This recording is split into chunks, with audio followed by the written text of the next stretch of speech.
Ben, écoutez, je vous invite à attendre 2, 3 minutes que tous arrivent et puis on va pas tarder à commencer. En tout cas, je suis très contente de voir certains qui arrivent que je reconnais.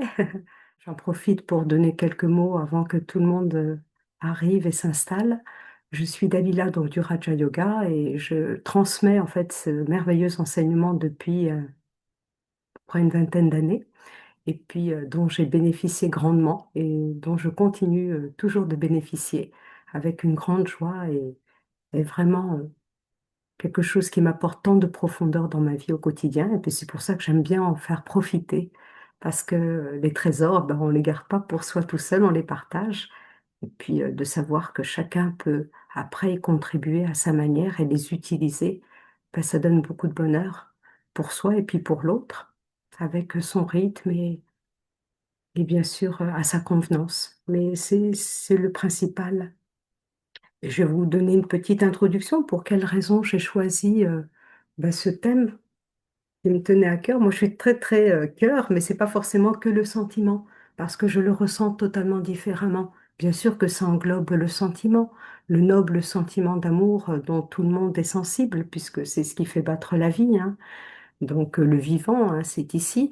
Si on avait une vie sans amour, ce serait bien triste et d'ailleurs même, je dirais, impossible à vivre, hein, parce que c'est quand même ce qui rythme nos vies et nous donne l'élan, hein, pour tout le reste, que ce soit dans notre famille, hein, quand on fonde une famille, même avec un réseau amical, hein, il y a toujours le mot amour là-dedans et on en a besoin. Donc, pourquoi j'ai choisi en fait ce thème sur le cœur qui est un peu différent de celui que j'avais précédemment animé et partagé entre l'amour et l'humour, hein, parce que là, c'était encore une combinaison un petit peu cocktail, pétillante, mais un petit peu piquante aussi dans nos vies, parce qu'on en a besoin. On est toujours mis à l'épreuve et on a besoin d'utiliser des outils pour pouvoir justement un petit peu se défaire de situations un peu cocasses. Tous, hein, c'est normal, c'est la vie, ça nous fait du bien et ça nous repousse, bah, ça nous pousse dans nos retranchements, mais aussi ça nous fait nous découvrir qui on est vraiment. Et puis, bien sûr, bien épuré, comme un vieux grenier qui en a besoin. En tout cas, pour ma part, c'est ce que j'ai vécu depuis ces dernières années. Mais aujourd'hui, le cœur que je vous propose, il est encore différent parce qu'il est complètement en fait connecté au cœur de l'âme, c'est-à-dire c'est vraiment ce cœur qui bat. Donc bien sûr, il y a l'amour, etc. là-dedans, mais c'est vraiment la vie. Et pourquoi je l'ai appelé le gardien du vivant? Parce que c'est ce qui nous permet d'avancer et de comprendre que l'amour, ce n'est pas seulement justement le cœur de l'âme, ce n'est pas seulement que d'aimer de cette manière, c'est surtout de préserver. C'est quand on est parent, bien sûr, l'amour, il se traduit par les câlins, la tendresse, etc. Mais le but premier, c'est de préserver un foyer. Et pour cela, ben, on est très stratégique. On a vraiment quelque chose dans l'esprit où on sait mener la danse. Parce que c'est comme un chef d'entreprise, même si c'est moins poétique ce que je vous dis quand on est en famille, de dire, voilà, je suis un peu un chef d'entreprise dans ma vie. Mais pourtant, c'est ça.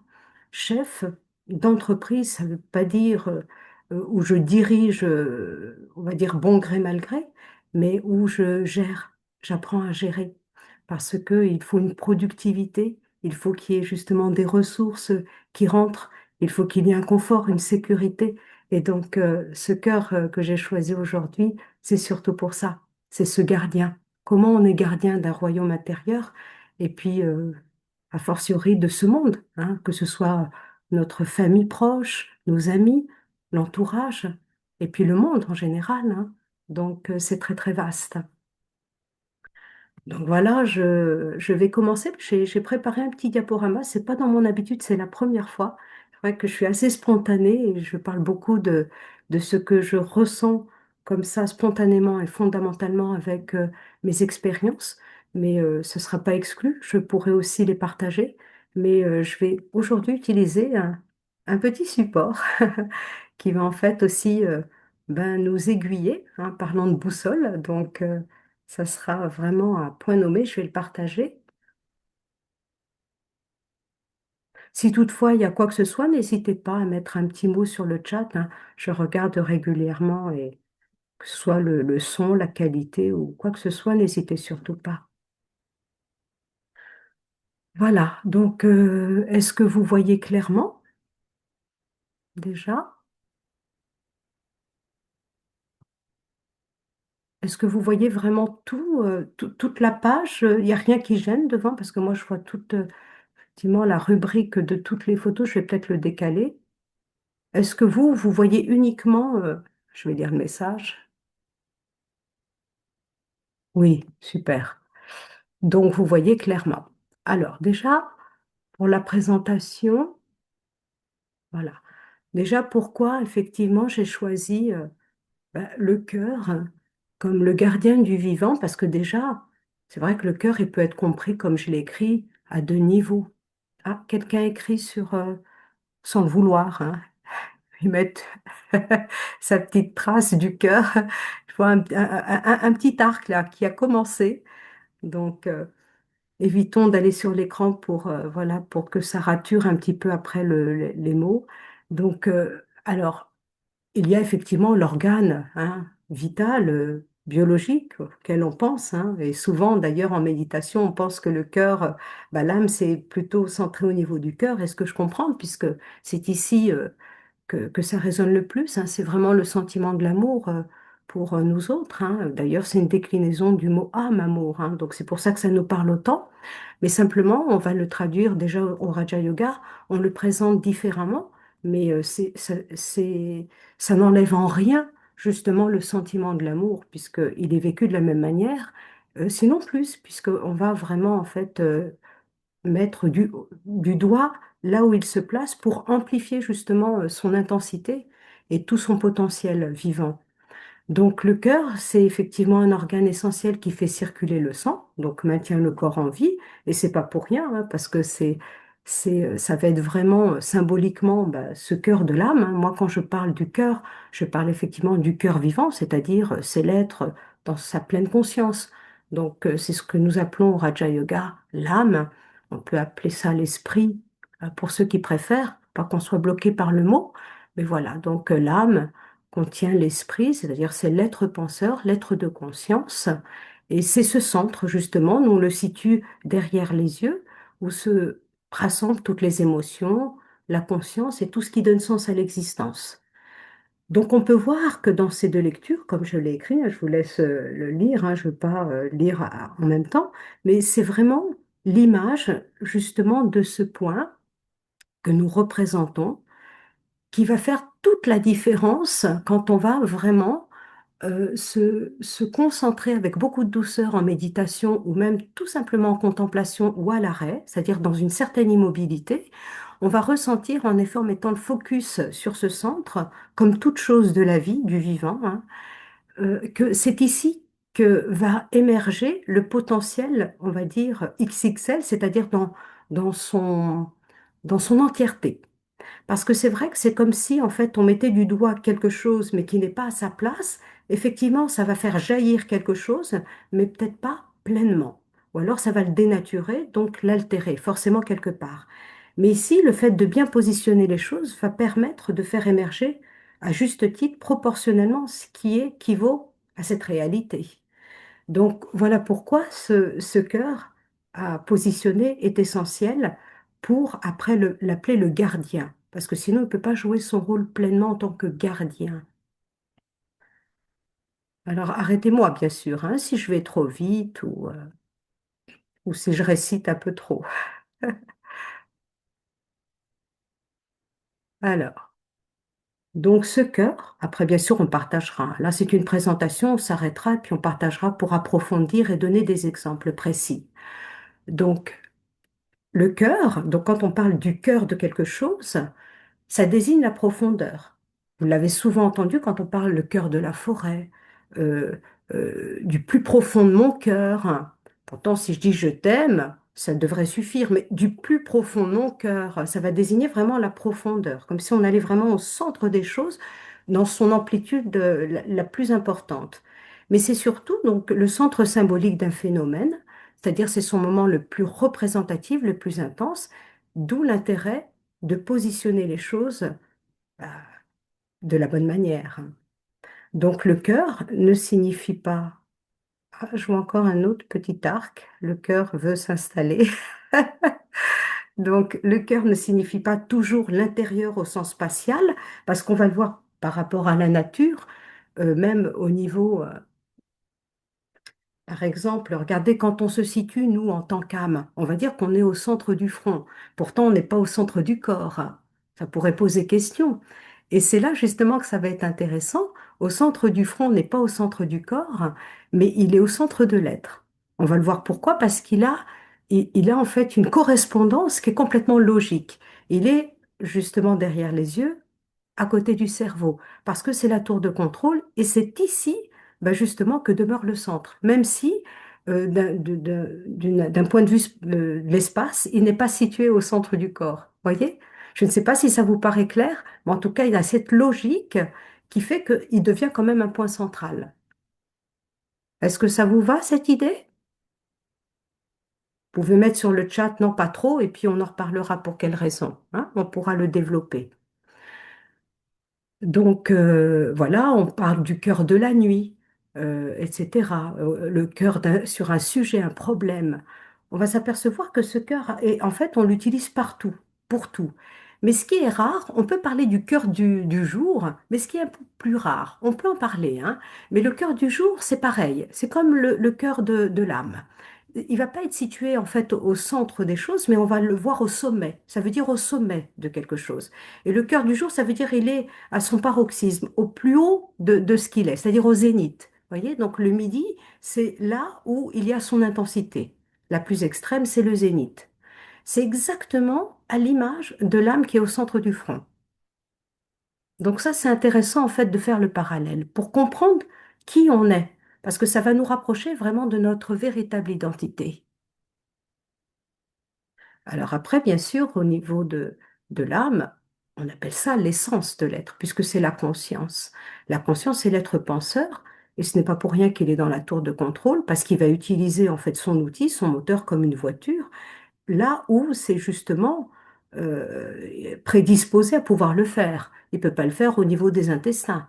Hein, les intestins sont le reflet du système justement digestif spirituel en haut, et en bas, c'est le reflet du haut. Il ne peut pas être ailleurs, en fait, hein, dans la logique même de son cœur. Ça va? On peut passer à l'autre diaporama.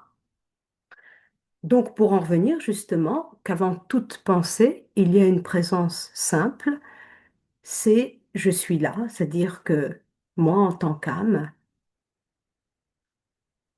j'existe avant toute chose, avant de m'être réalisée, manifestée sur Terre, dans un corps. Ben, je suis ce point de conscience individuel, une âme qui va vivre son expérience dans le vivant, c'est-à-dire dans la manifestation de ce monde, dans le grand théâtre de la vie, et je vais devenir, qu'à ce moment-là, un témoin stable de tout ce qui apparaît. Je ne suis pas un témoin tant que je n'ai pas de corps, parce que je n'ai pas d'organe d'essence, donc je ne peux pas voir, je ne peux pas entendre. Je suis un témoin à partir du moment où j'entre dans la matière. Et c'est ici que je peux être consciente de ce que je suis uniquement, pas en dehors. Donc ça devient aussi intéressant. Mais pourquoi je perds donc cette conscience? On va voir que justement ça glisse. C'est parce que il y a encore un autre phénomène du cœur, d'autres choses de l'extérieur qui m'attirent, comme un peu un ouragan. Donc je sors de mon point, en fait, central, pour me glisser, basculer vers un autre point. Vous savez que, je ne sais pas si je l'ai noté là-dedans, mais j'avais entendu il y a quelque temps que même un ouragan, je ne sais plus si c'est l'ouragan ou un cyclone, voilà. Il y a en fait dans son centre, bah, justement, euh, comment dire, un noyau, en fait, là où le calme demeure. Tout le rayonnement et le mouvement, et au centre même de cette tornade, c'est le calme absolu. Donc ça aussi, c'est intéressant. Comment ça peut donner ce rayonnement agité et mouvementé alors qu'il y a justement ce calme au centre? C'est vraiment à l'image de toute chose. Et c'est comme nous autres. Quand on sort en fait de ce point central, on rentre dans le mouvement, le rayonnement, mais on peut effectivement se laisser disperser et subir l'agitation et le mouvement un petit peu plus rythmé. Donc on sort de ce calme. Ça ne veut pas dire qu'il faille être toujours, voilà, un petit peu amorphe et puis un rythme de tension quand on avance. Au contraire, on peut être dynamique. Ça n'a rien à voir avec le côté dynamique de l'être. C'est surtout en fait son immobilisme de l'esprit, mais tout en étant actif. Ça veut dire qu'en fait, il a une sérénité, en fait, comme un lac immobile. Mais pourtant, il est bien présent. Et là, ça peut refléter toute chose, mais d'au-delà, du ciel. Ça veut dire qu'en fait, c'est effectivement, il est précieux. Il est près des cieux parce qu'il reflète tout ce qui est juste, en fait, hein. Le divin, ce qu'on appelle le divin, l'au-delà, ce qu'il y a de plus élevé. Donc, ce point ne dépend donc pas des émotions ni des idées. Il est là même quand tout change, parce qu'en fait, une âme, c'est donc de toute éternité. On le voit de toute éternité parce que le vivant ne meurt pas, hein. En fait, dans l'invisible, ce qui meurt et puis renaît, en revanche, c'est dans la matière, parce que c'est voué, hein, en fait, à ce cycle éternel. Mais l'âme, l'esprit, en fait, l'être de conscience, ne peut mourir, car il n'est pas fait de matière. C'est un être d'énergie. Donc, de le voir comme un point central éternel, qui se refait à chaque cycle dans cette conscience, dans cette réalité, en fait, garde toujours en lui sa potentialité. Ça ne meurt pas. C'est pas quelque chose qui se détruit puis que se récupère. Non, c'est quelque chose qui se ravive, en fait. C'est quelque chose qui se stimule pour être retrouvé, parce que c'est toujours là. Donc, si quelqu'un veut effectivement après poser une question ou même donner une remarque par rapport à cela, vous êtes les bienvenus, évidemment, hein. Donc les émotions apparaissent, elles montent et disparaissent, mais quelque chose en nous peut les observer. Est-ce que vous avez déjà eu ce sentiment quand vous êtes vraiment assis souvent, hein, c'est souvent quand on n'est pas dans l'agitation et le mouvement, quand on est assis, qu'on réfléchit, par moments on part, on a l'impression qu'il n'y a plus rien, et à ce moment-là, c'est comme en fait un effet en fait de lumière, de clarté, où on voit comme si ce n'était pas nous. C'est pas totalement tout ce que nous faisons, tout ce que nous pensons. C'est ce qu'on appelle, ah ben, j'ai réalisé quelque chose. Tiens, c'est bizarre ça, c'est pas moi. Vous voyez, donc c'est pour ça que c'est effectivement très important de pouvoir être dans l'introspection le plus souvent possible pour se retrouver et de pouvoir en fait distinguer ce qui est juste en moi et ce qui est et ce qui est quelque chose qui s'est greffé en moi, mais qui n'est pas moi, mais fait partie de moi, de mes expériences et de mon parcours de vie, mais qui n'est pas moi, proprement dit. Et ça, c'est très important, parce que c'est ce qui nous fait défaut. Et justement, on s'approprie des choses qui ne sont pas à nous, comme ces émotions. Et comme un enfant qui va naître, par exemple, et toutes ces années, on va le voir grandir, on va tout de suite lui attribuer des petites pattes très sympas, comme voilà, c'est quelqu'un de colérique, il l'a toujours été, etc. Donc, vous êtes voué à devenir comme ça toute votre vie. C'est difficile après de s'en défaire. Après, vous allez forcément développer tout ce qui est colérique ou l'autre qui est craintif, etc., ou jaloux. C'est difficile après de s'en défaire. On amplifie souvent ce dont on nous attribue. Et d'où l'intérêt de pouvoir se dissocier, de faire une séparation, de savoir que c'est quelque chose qui est venu comme un rayonnement suite à une influence, mais que ce n'est pas moi. Parce que le cœur, c'est l'espace qui les accueille. Et je vous ai mis une image qui parle très bien. C'est comme la météo. Moi, je vois ça comme la météo et on parle du ciel intérieur, hein. C'est un espace. Et on dit, voilà, faut attendre que la tempête passe. Souvent, on le dit. On n'a pas vraiment conscience de ce que ça représente. En fait, la tempête, c'est pas dehors, c'est surtout en nous, parce qu'on est vraiment très influencé par ce que nous entendons, nous voyons, et même si tout va bien, ça peut déjà traverser. Une tempête peut venir. Une peur, sans même avoir vécu quoi que ce soit, peut nous déjà nous traverser. Voyez? Il y a des personnes qui ne vivent pas vraiment des choses trop dramatiques, mais le fait de savoir que ça existe ailleurs, ils le projettent dans leur vie. Mon Dieu, si ça m'arrivait, ils ont la tempête.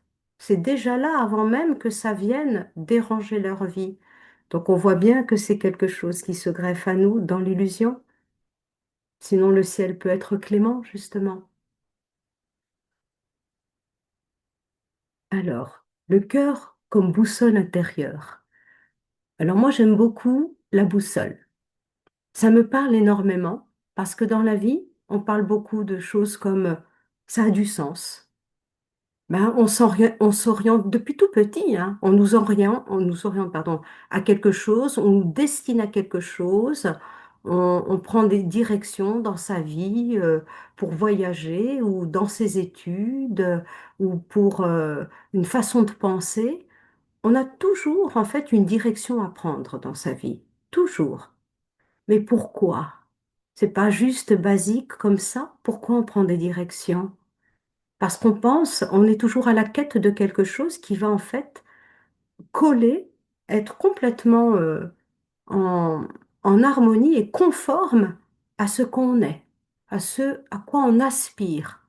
Toujours. On est toujours à la quête de quelque chose. Parce qu'en fait, on est à la quête de soi, mais accompli.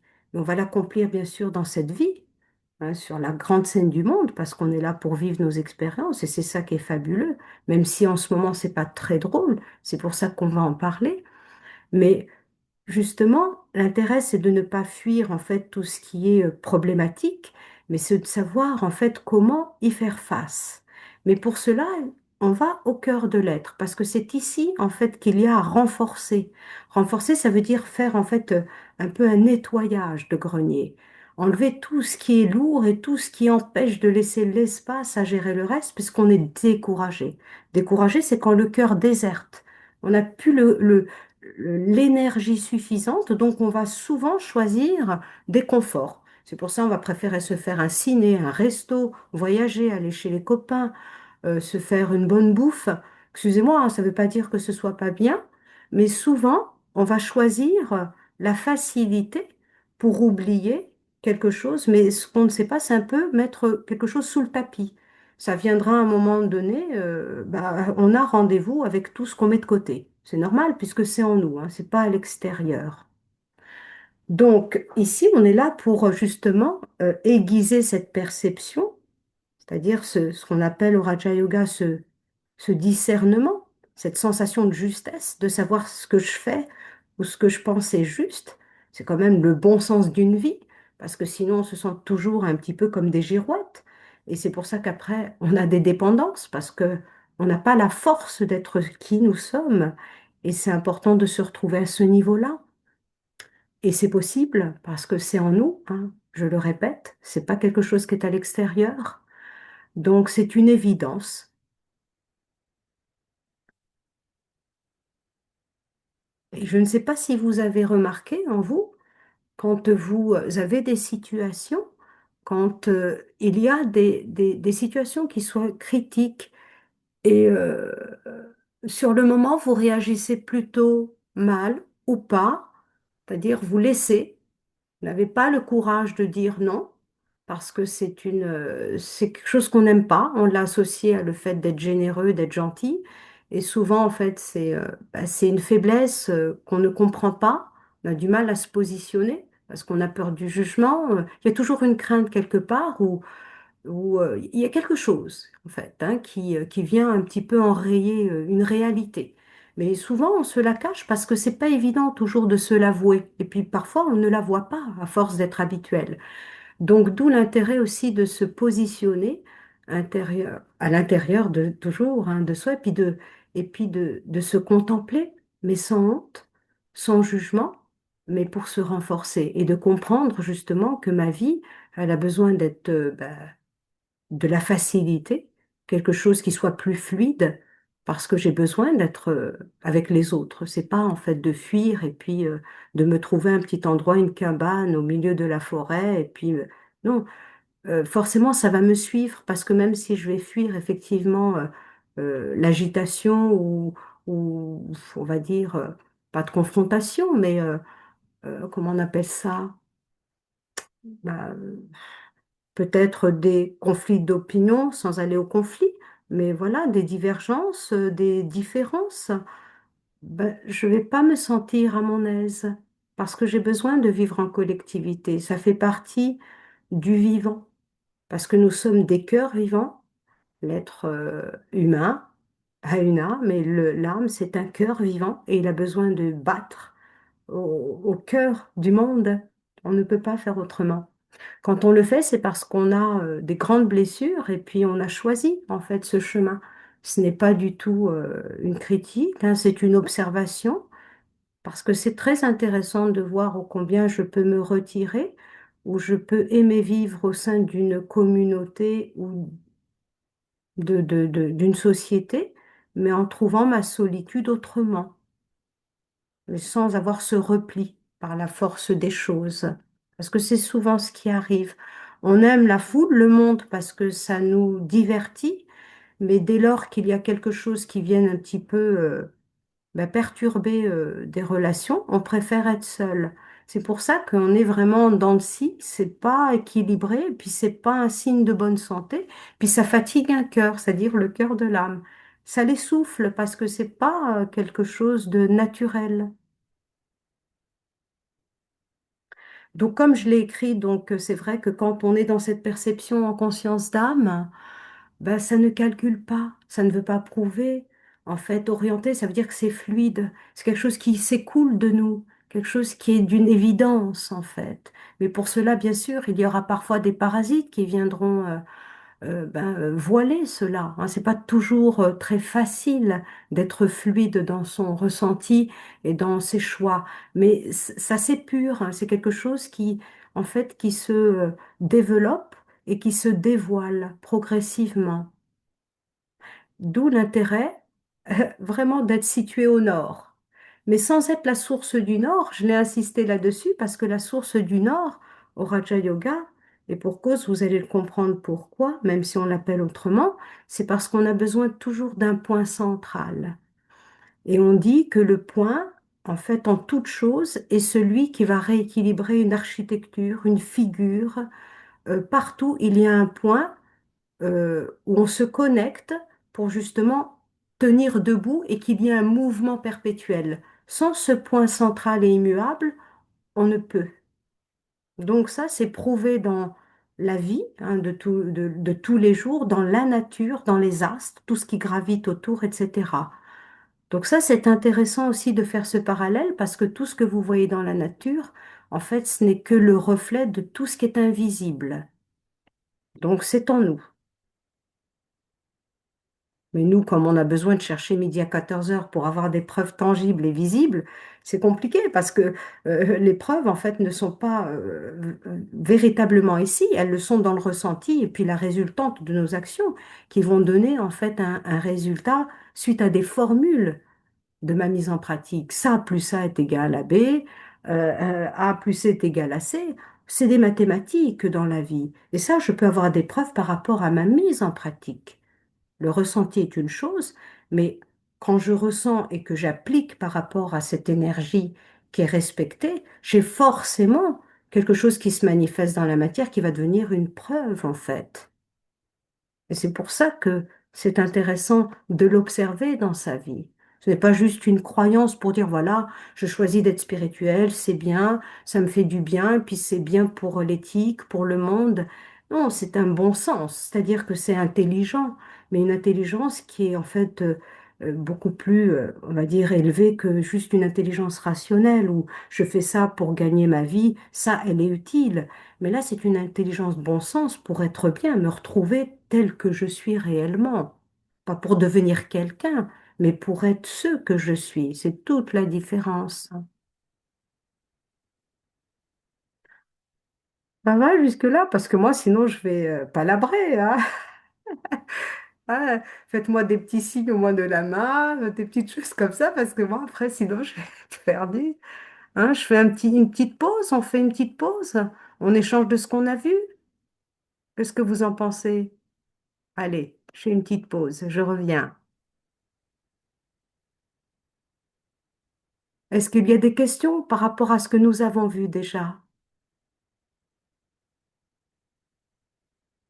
N'hésitez pas, hein. Moi, ça m'aide beaucoup quand il y a justement ce partage, cette interactivité, parce que ça permet d'ouvrir des choses que je ne vois pas forcément. Donc, tout est bienvenu.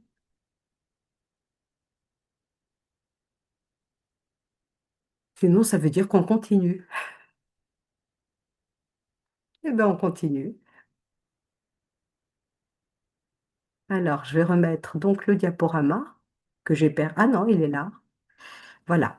Donc là, alors moi, pourquoi j'ai mis les fascias? On va me dire, mais ça n'a rien à voir. Ben en fait, c'est vrai que ça n'a rien à voir comme ça, mais c'est quelque chose que j'ai découvert avec une amie. En fait, une amie qui a pris les cours de Raja Yoga, qui est devenue une amie et qui est formidable parce qu'en fait, elle a fait des études sur les fascias pour pouvoir soigner. Et j'ai trouvé ça intéressant, ce que je connaissais que de nom, comme ça, je l'avais déjà entendu, mais comme c'est quelque chose d'assez récent, c'est pas que ça n'existe pas, parce que les fascias existent depuis toujours, puisque c'est en fait comme une toile d'araignée qui est sur nous, des membranes très, très fines, en fait, je sais pas à base de quoi ça peut être, mais c'est vraiment très fin, et puis ça englobe vraiment tous les organes, les muscles, etc. C'est vraiment comme, ça ressemble un peu comme à une toile d'araignée, vous voyez? De membranes extrêmement fines. Et il y a des connecteurs, en fait, et puis sur tout le corps. Donc, il y a des intersections. Et il semblerait qu'en fait, on peut plus soigner les maladies. Donc, voilà, hein, c'est quelque chose de très intéressant. On peut soigner certaines maladies, bah, justement en visant le fascia parce que il y a des nœuds qui se sont figés, en fait, des connexions qui sont figées, en fait, comme de la densification. Et puis, c'est ici qu'on va, en fait, parce qu'il va devenir le point central du problème, après qui va s'élargir et toucher les autres parties du corps. Donc, pourquoi c'est intéressant? C'est parce que ça me rappelle absolument la manière dont est fait l'âme dans l'absolu, même si elle a une forme subtile, parce qu'elle n'a pas de forme visible, c'est un petit point de lumière, mais dans ce qu'elle représente, quand elle pense, elle va avoir un filet, c'est-à-dire, bien sûr, parce qu'elle va avoir un tissu, elle va avoir un tissu d'expérience. Donc ça va permettre d'avoir ce tissu d'expérience, donc de fluidité, mais aussi ben, semé d'embûches. Donc il va y avoir des nœuds au problème.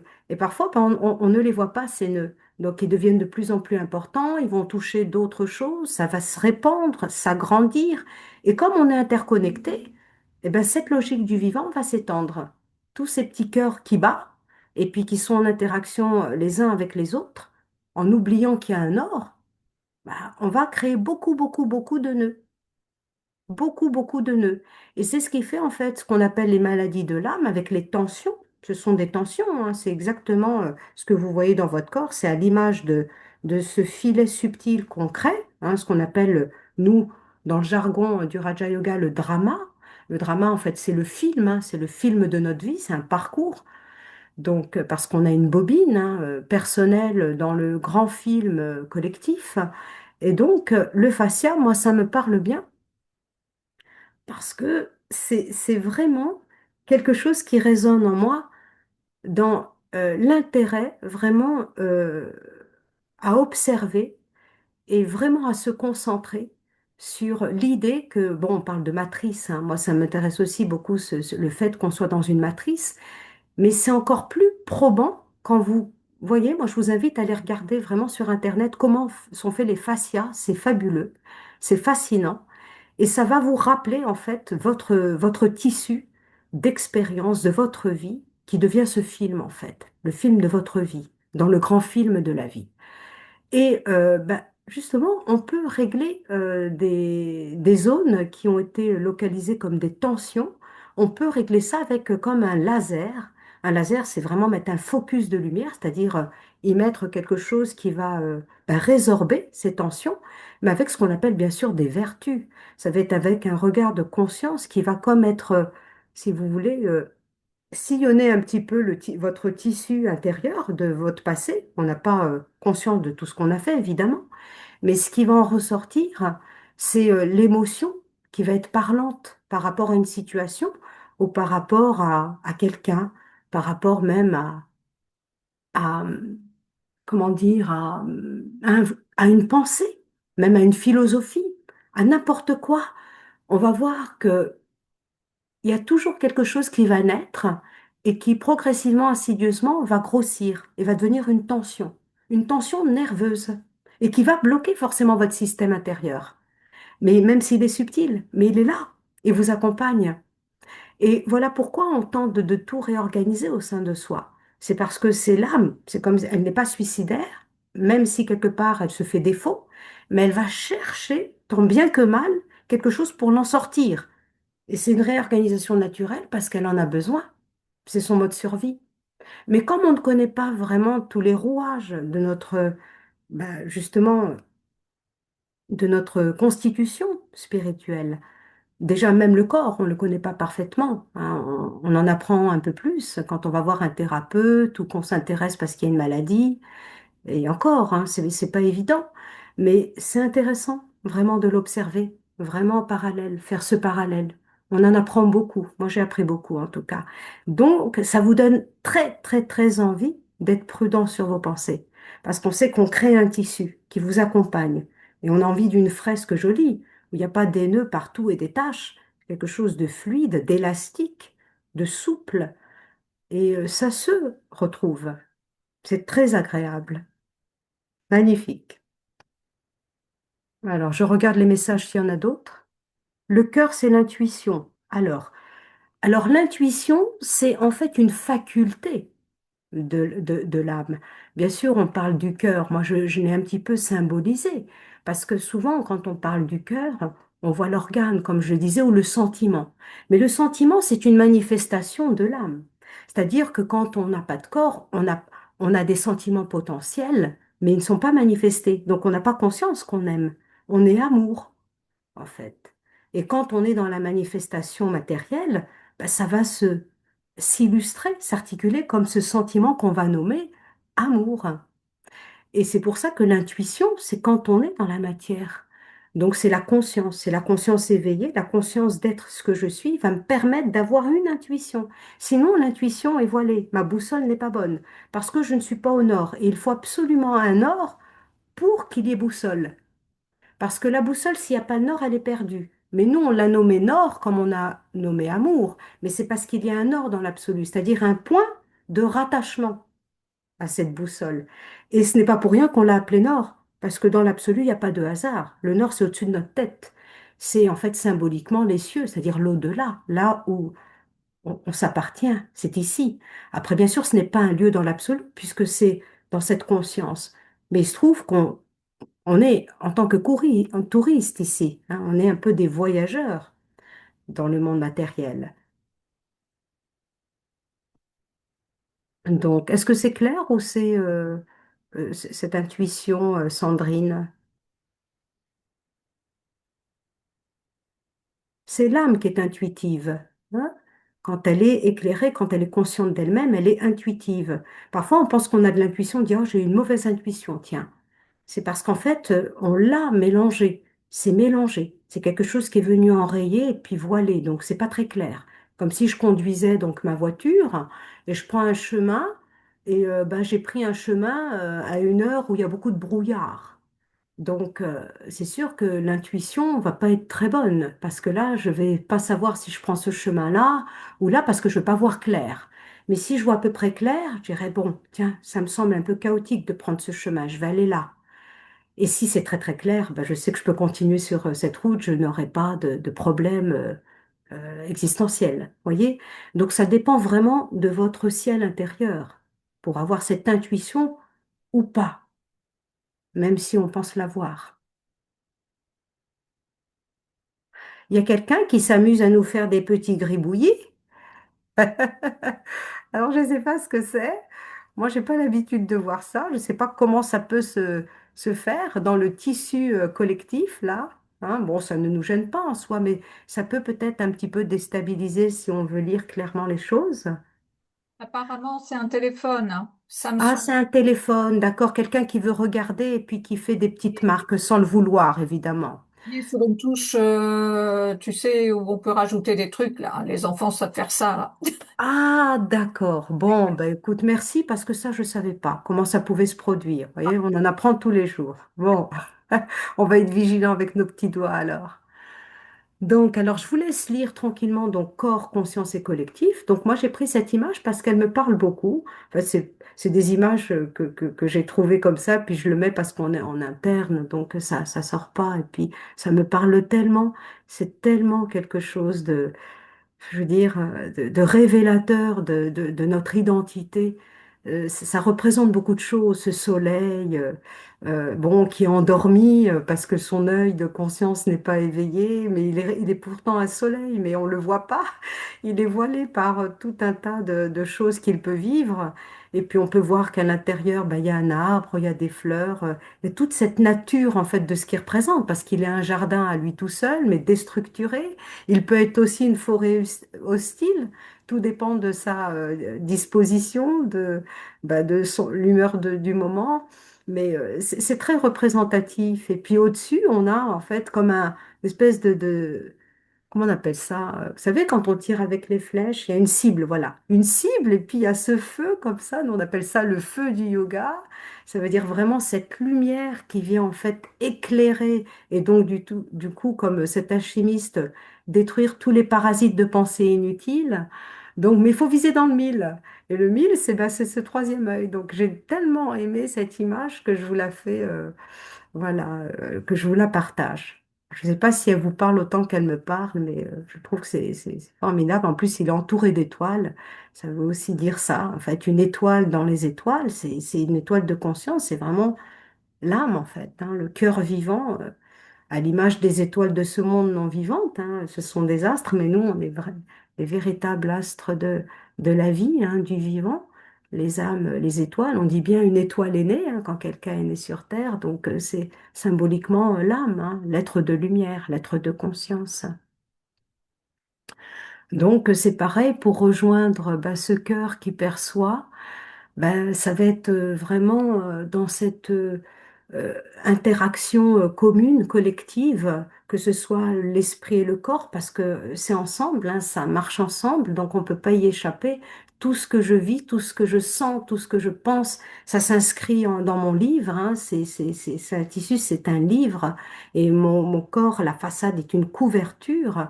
Et parfois, la couverture est trompeuse. Hein, elle n'est pas forcément fidèle à ce que je suis à l'intérieur. Bon, voilà, j'ai une façade, je cache un peu mes humeurs, je fais semblant d'être bien. Bon, c'est plutôt bien, mais voilà, à l'intérieur, il y a beaucoup de chapitres, des choses douloureuses. Ben, c'est bien de les revoir et puis d'en écrire en fait un dénouement heureux, parce que un livre, c'est fait pour ça aussi, hein, généralement, c'est bien finir son histoire. Voilà, mais ceci dit, en comprenant les chapitres qui se succèdent de nos vies et puis de les respecter, parce que ça fait partie du fil, justement, de notre parcours. Mais voilà, et puis de pouvoir observer les tensions et puis de les résorber au mieux que possible, parce que le système a besoin de se réorganiser. C'est ce qu'il nous demande, c'est comme le corps. Lui, il a besoin, il a des lanceurs d'alerte dans notre corps qui nous dit attention, mais on ne l'entend pas toujours. Notre foie ou nos intestins, n'importe quoi, nous donne des signaux, mais parfois on se dit, oh, c'est pas grave, ça peut aller.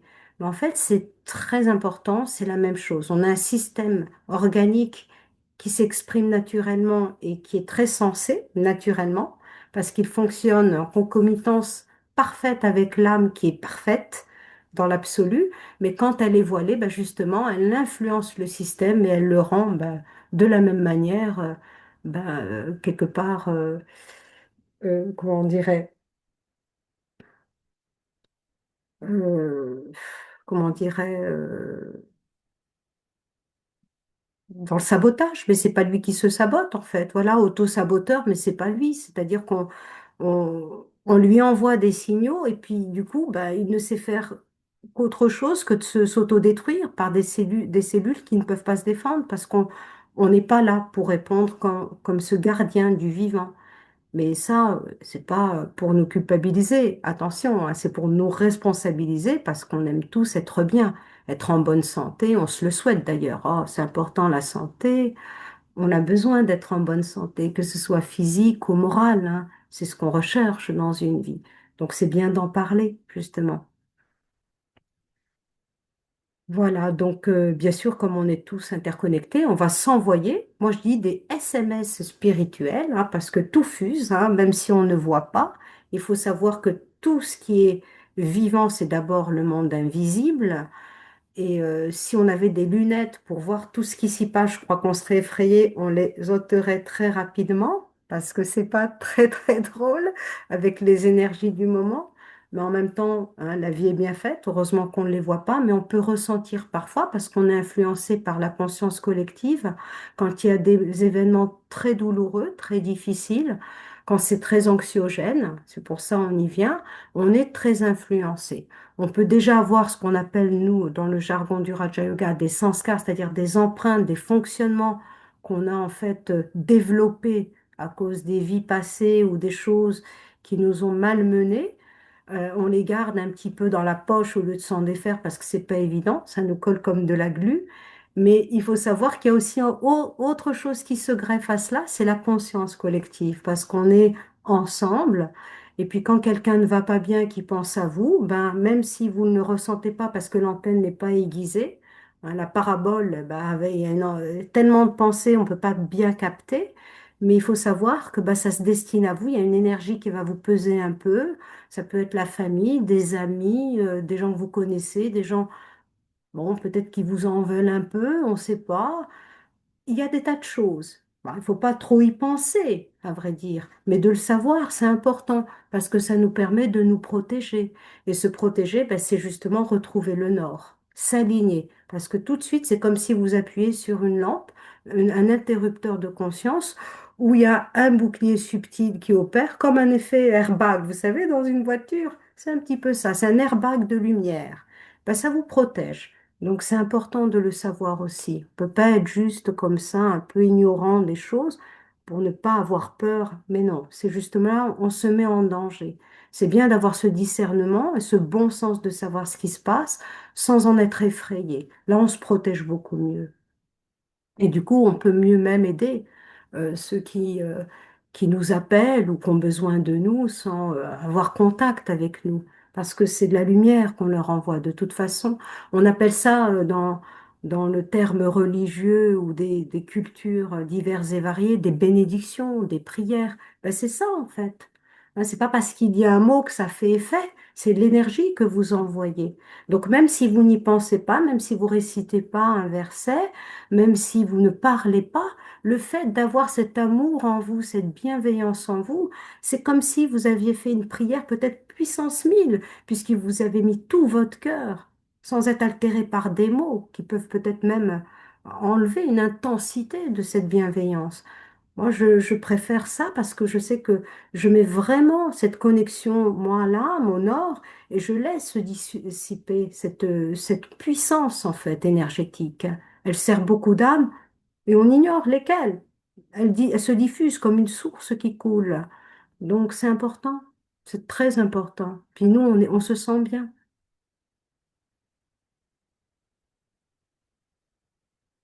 Alors, donc ensuite, je sais pas l'heure qu'il est, il est déjà 50, on n'a pas terminé, mais on va méditer aussi parce que c'est important. Ça passe vite, hein, c'est vrai. Ça fait toujours juste 1 heure. Moi, je suis un petit peu frustrée par le 1 heure.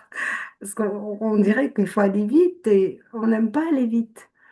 On aime prendre le temps sur ce genre de choses, ça, c'est important. Ben là, le centre invisible dans la nature, il existe aussi, comme je vous l'avais dit. C'est magnifique.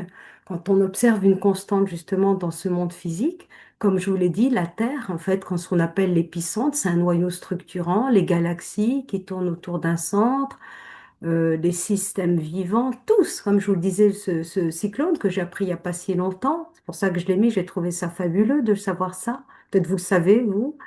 Donc, on peut voir qu'il y a un principe commun. Tout va être relié sur ce même principe qui ne peut pas être autrement en réalité. C'est ça le vivant. C'est vraiment une seule loi qui régit tout cela. Et donc, c'est ce centre qui est invisible, mais qui organise le visible. Donc, c'est comme ça que ça se passe. C'est l'invisible qui organise le visible. Moi, je le répète plusieurs fois dans ma tête parce que ça me donne beaucoup de joie. L'invisible organise le visible. C'est très rassurant, très rassurant. Alors, j'ai quand même envie de vous présenter quand même la dernière, les deux derniers, avant de passer à la méditation si vous le souhaitez. Donc voilà, alors pourquoi j'ai choisi la boussole et le nord? C'est parce que voilà, pour se diriger quelque part, bien sûr, là aujourd'hui on a le GPS, mais bah, la boussole, moi j'aime beaucoup parce qu'il y a vraiment ces quatre aspects Et symboliquement, ça a aussi son importance, vous savez, qui fonctionne uniquement parce qu'il existe un or, parce qu'on l'a nommé ainsi et pour cause. Et sans cela, ça je l'ai découvert récemment parce que j'ai fait une recherche pour vous parler de ces parallèles, parce que c'est tellement intéressant. La notion de direction perd sa stabilité et devient relative. C'est logique quand on y pense, mais vous vous rendez compte que si on n'a pas justement nommé là, il n'y a pas cette stabilité dans le mouvement. On a besoin de ça. Donc, du coup, ce qui revient à dire qu'il y a une source absolue dans l'univers, c'est ce point-là, repère, et qui est dans cette résonance que nous avons à l'intérieur, qui va nous rappeler qu'au-delà de ça, il existe un point de résonance identique. Mais la différence, c'est que c'est pas le même rôle. Il n'a pas de corps, il n'a pas de figure. C'est une structure, en fait, une entité à part entière. Alors après, chacun l'appelle comme il veut. On n'est pas là pour justement polémiquer sur le sujet, ça n'a aucune importance. C'est de se retrouver vraiment d'un commun accord qu'il existe un être, hein, parce que c'est une entité à part entière, c'est une personnalité. euh, Spirituel tout de même. C'est un être vivant, un être de conscience, comme vous et moi, simplement très éloigné de ce que nous sommes, puisque nous avons connu l'humain. Donc ça change toute la donne. Mais ceci dit, ce qui est très rassurant et très attrayant et attractif, c'est de savoir qu'il existe cet être-là à notre disposition continuellement et qu'on peut se connecter à cette source-là. C'est un point repère à notre image. Alors, je ne sais pas ce que vous en pensez, mais on en parle beaucoup. Mais dans cette image-là, très claire, ce point de lumière, c'est pas juste, elle est partout, cette source, non. Parce que si elle est partout, justement, il n'y a pas de point immuable qui permet la stabilité de ce monde et des âmes qui sont dans le mouvement. Donc c'est intéressant de s'apercevoir qu'en fait, il y a une forme subtile et elle peut pas être différente de la nôtre. Simplement, le rôle et ses fonctionnalités, donc, sont différentes. C'est comme une batterie de plusieurs téléphones, en fait. Et elle ravive les mémoires. Elle ravive la mémoire de qui nous sommes. Donc, on va faire justement, si vous le voulez bien, une méditation avec tout ce que nous avons vu, connecté à ce point que nous sommes, c'est-à-dire à cette âme, le vivant, qui en fait essaie de préserver son royaume intérieur en voulant être bien, en cultivant l'amour dans sa vie, la bienveillance. Et dès lors, on voit bien que quand on n'est pas content, quand on n'a pas aidé quelqu'un, on n'est pas à l'aise, on a mauvaise conscience, on sait, on dit ouais, mais j'ai pas le temps, chacun est égoïste, donc allez, hein, je m'en fiche. Mais on voit bien que ça nous travaille. C'est pas quelque chose de naturel. On le fait par défaut, mais pas de bon cœur. On ne le fait pas de gaieté de cœur. Voilà. Ce qui rendrait gai, c'est d'être cela disponible. On aime bien, puisqu'on aime bien trouver les gens disponibles. Donc ça prouve bien que c'est important de l'être. Donc ça s'apprend. À partir du moment où je me remplis, c'est-à-dire je me retrouve, j'ai pas à penser, tiens, je vais aider tel ou tel. Je suis dans l'aide, parce que je rayonne quelque chose de très puissant. Donc j'aide par la force des choses, puisque je deviens stable. Donc j'aide de la même manière, comme une source qui coule. Et je vais mettre, si vous le voulez bien, juste en fait une petite vidéo, même s'il n'y a pas de son, on peut mettre un peu de musique, hein, c'est pas interdit, toute douce, toute légère. Et puis je vais guider un petit peu pour un peu reprendre une petite synthèse de tout ça. Merci de votre patience parce qu'il est déjà presque 8 heures et j'ai beaucoup parlé.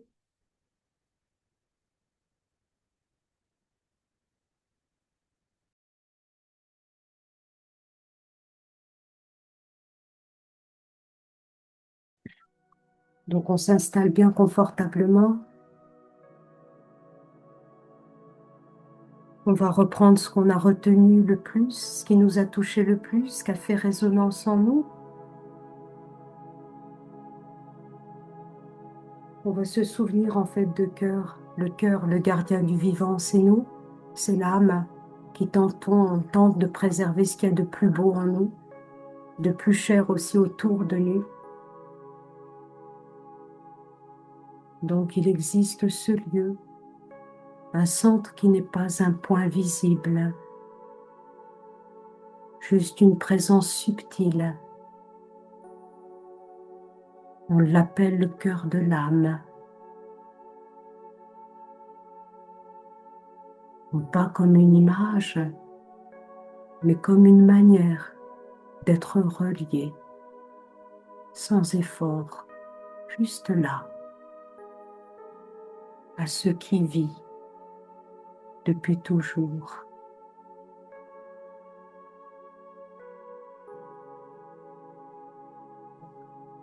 Dans le cœur, rien ne joue.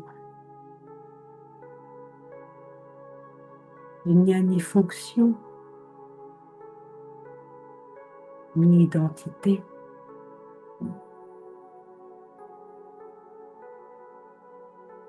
Ce n'est pas un endroit où on va devenir quelqu'un. Non, on est déjà quelqu'un.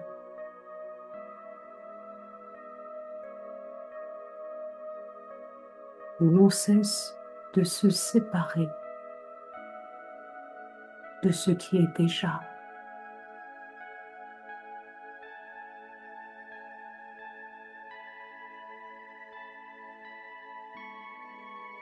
Le vivant ne s'y présente pas comme quelque chose à observer. Non, ce n'est pas observable.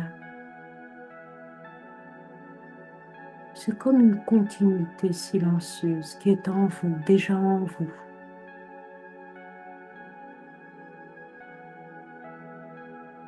À laquelle on appartient depuis toujours.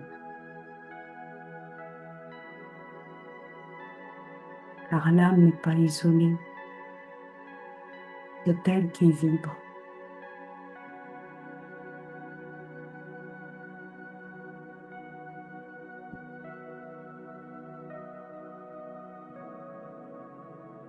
Elle réapprend à s'ouvrir en se défaisant progressivement de ses craintes, des blessures du passé, des appréhensions, des incertitudes. C'est sa seule protection en réalité.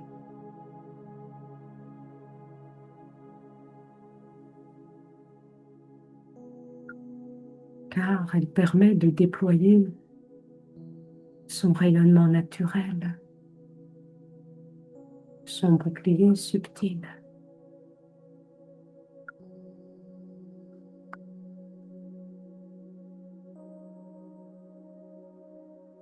L'âme traverse le temps, l'espace, la matière, mais elle est toujours.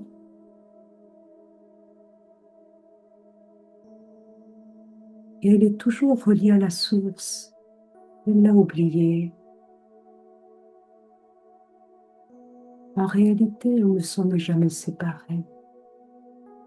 C'est juste dans ses pensées.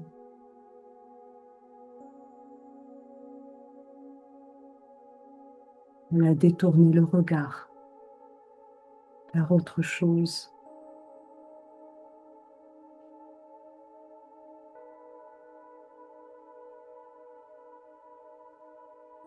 Les âmes demeurent dans ce même tissu collectif, toutes reliées entre elles, où elles s'influencent les unes des autres.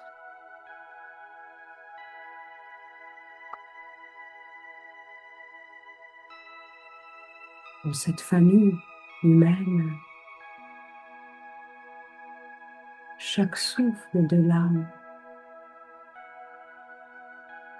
est nécessaire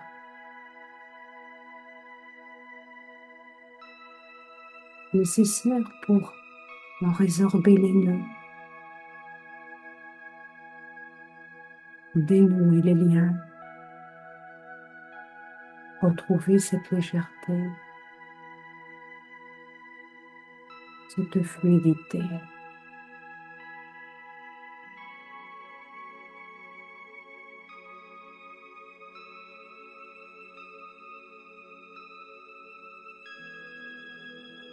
Dans cette perspective, le gardien du vivant n'est donc pas une figure, mais un état d'être, un état conscient,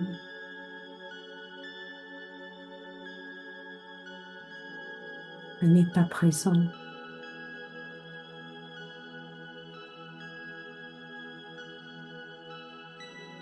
Il n'y a personne qui garde, mais c'est une présence qui veille.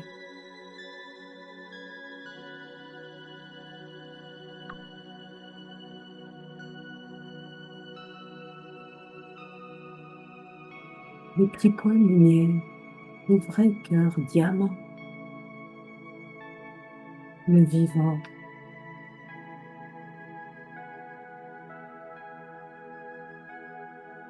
connecté à la source suprême, les cœurs suprêmes.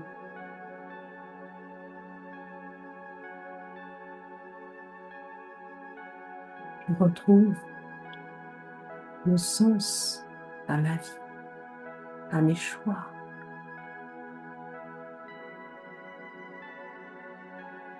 à ce positionnement digne de moi.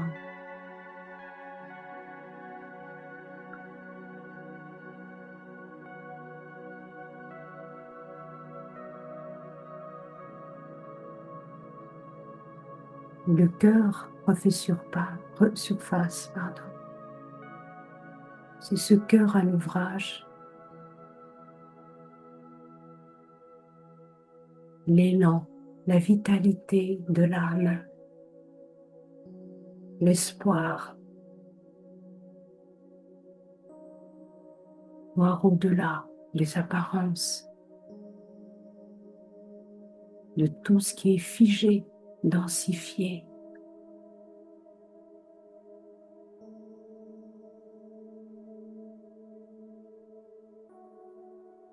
Je contribue au mouvement de l'énergie lumineuse, bienfaisante,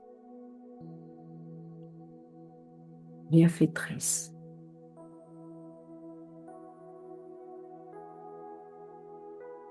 Et je reçois par la même occasion cette énergie d'une manière ou d'une autre.